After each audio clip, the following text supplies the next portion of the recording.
welcome to this channel dedicated to environmentally friendly graphic design. My name is Emma and I have a green graphic design studio located in Canada.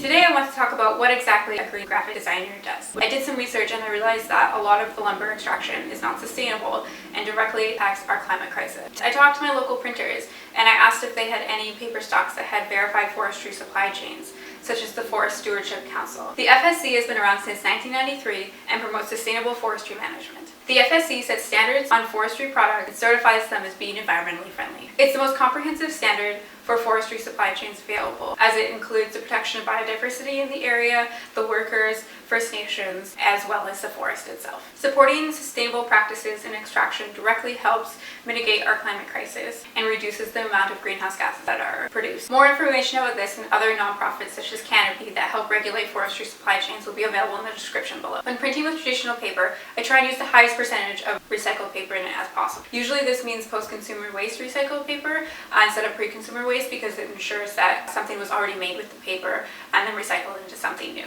I try and keep the percentage of recycled paper over 50%. Usually I go for a full 100%, but anything over 30 is still having a positive benefit. Recycled paper uses a quarter of the energy and water that virgin paper does in order to create it. It definitely is an environmentally friendly option and is reducing your carbon footprint substantially. You can also be creative with your paper choices.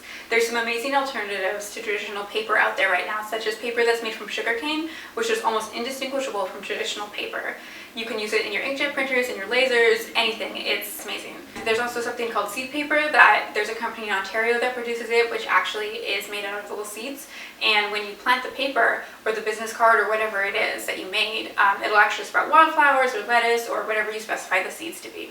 Another thing you can do is choose inks and coatings that do not cause air pollution. So for inks, you can choose vegetable or plant-based inks instead of traditional petroleum-based inks. And you can talk to your printer to see if the inks they use are low VOC inks or no VOC inks. VOCs are volatile organic compounds, which basically contribute to air pollution and off-gas from the ink. So by choosing a low or no VOC ink, you're reducing pollution in your work. Certain coatings and finishes are very popular, especially for business cards as well, and some of them are not environmentally friendly and you can stay away from them and stay away from recommending them to your clients. Some of the best examples are foils, metallic inks, and soft touch matte coatings. Soft touch matte coatings are actually a layer of plastic that's added to your card, and it means that the card can no longer be recycled.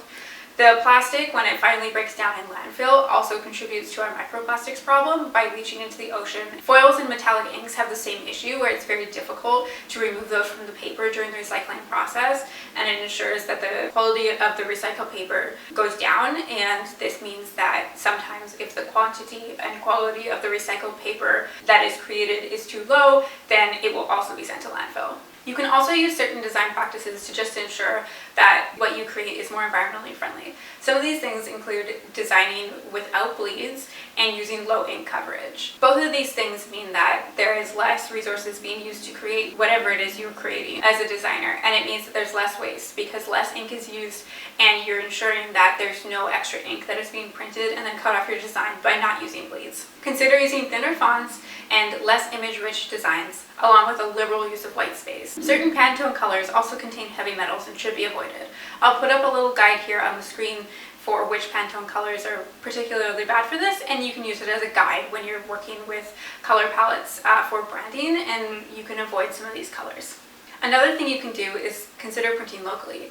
If you talk to your local printers, you may be surprised that some of them actually have some really great green or environmentally friendly policies, such as those inks that we talked about earlier. Even if they don't, if they have some stocks that are verified by Canopy or the FSC, or if there's any stocks that are made from renewable energy sources, that's a great option for a more green approach. Printing locally is great because it keeps money in the local economy, but it also means that when your product is done, it doesn't have to be shipped a long distance to get to your client. If your client is remote, you can consider sourcing a printer where they are locally so that there's no transport carbon footprint for that. I recommend not printing from print-on-demand places such as Vistaprint because even though they technically have a recycled paper stock option, you're still contributing a pretty hefty carbon footprint by having your printed products shipped from many print houses across North America, and there's no guarantee where your cards or your marketing materials are going to be from. Thank you for watching. If you thought this video was useful, please feel free to leave a comment or let me know what else you would like to learn about green graphic design.